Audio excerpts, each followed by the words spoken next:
Esse vídeo é um corte de um episódio da temporada de 2020 e 2021 do canal. Se você curtiu, passa lá para conferir o resto. O link está na descrição.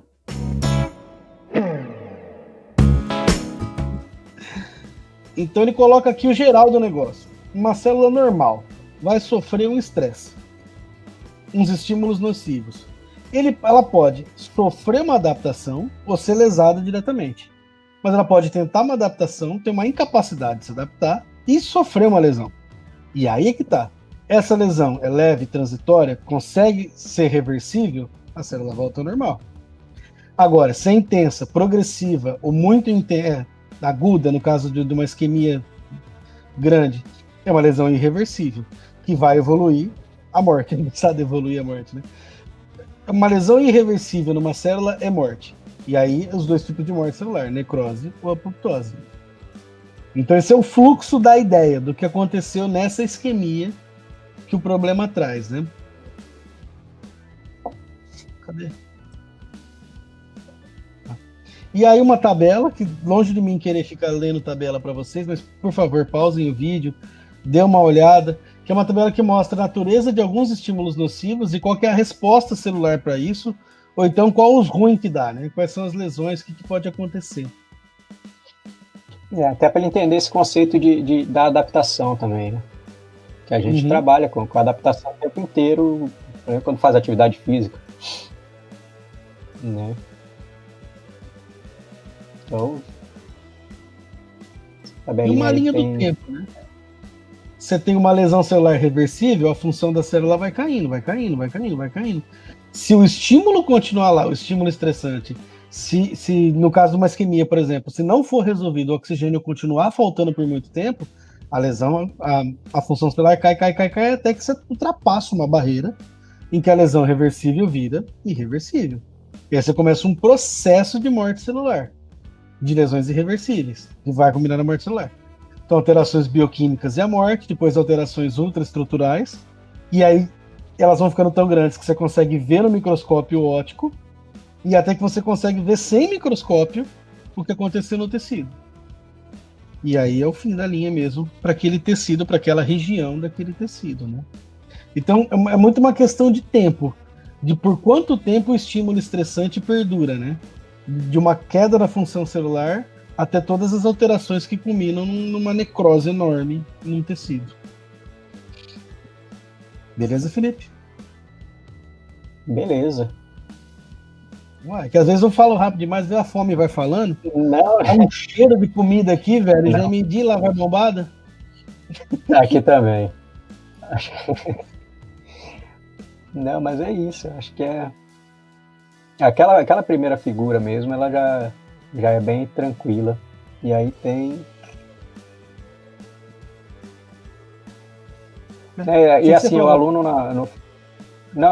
o aluno no fechamento é interessante também essa diferenciação da necrose para a apoptose, né?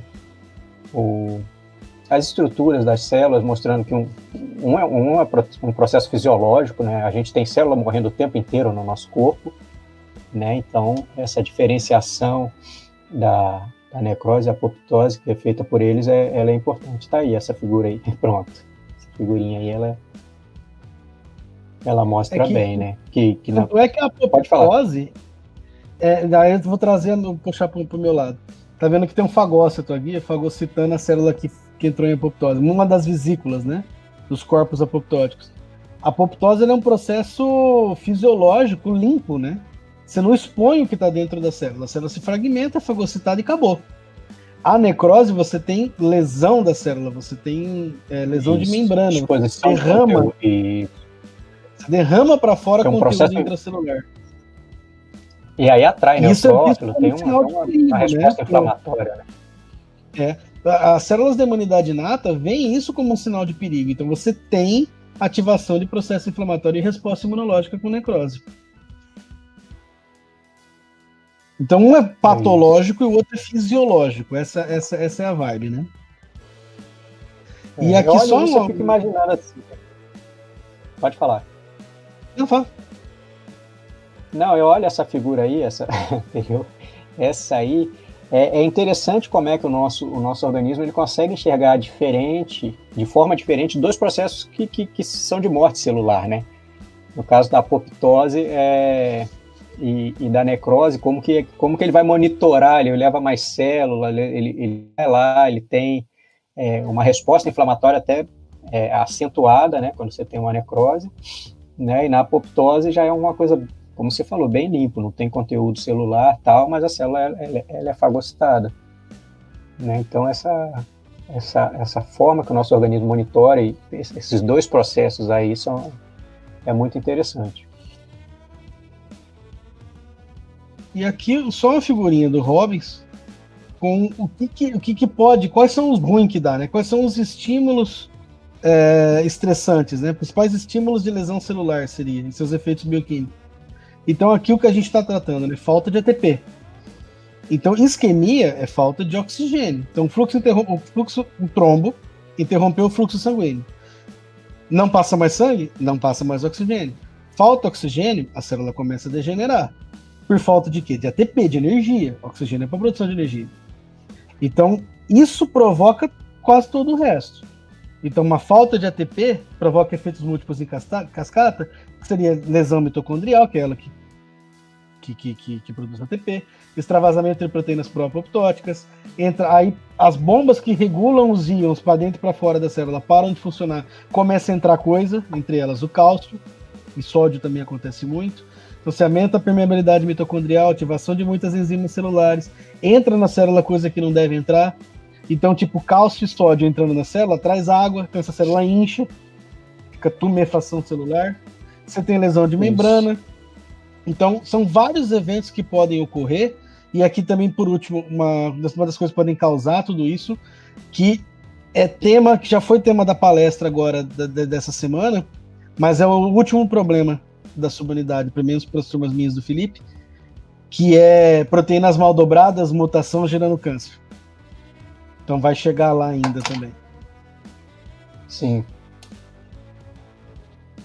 Beleza?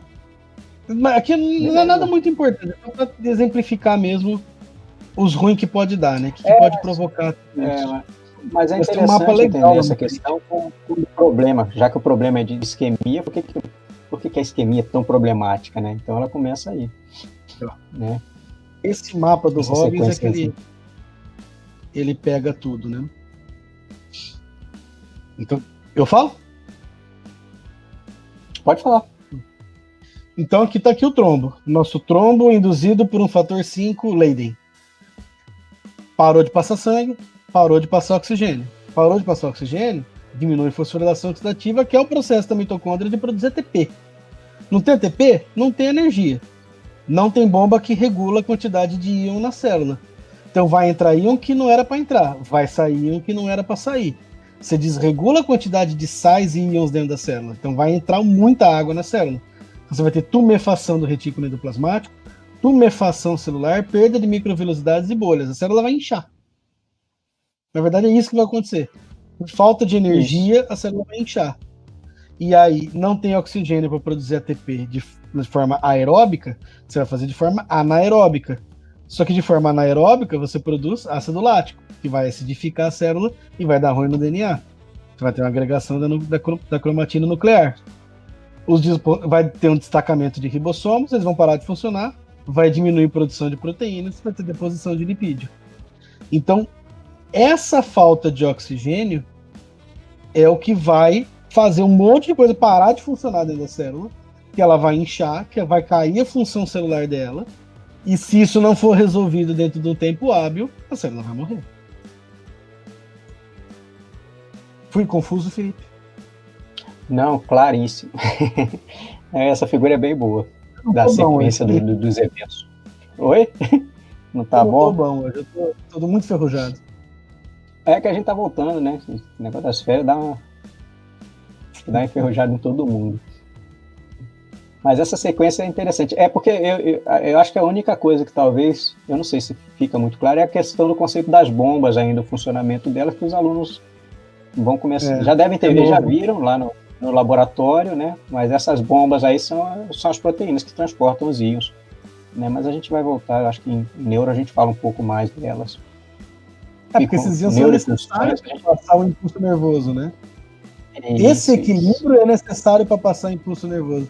Mas, tipo, não é só um neurônio. Qualquer célula tem que manter um equilíbrio desses íons para controlar principalmente a quantidade de água dentro da célula, né?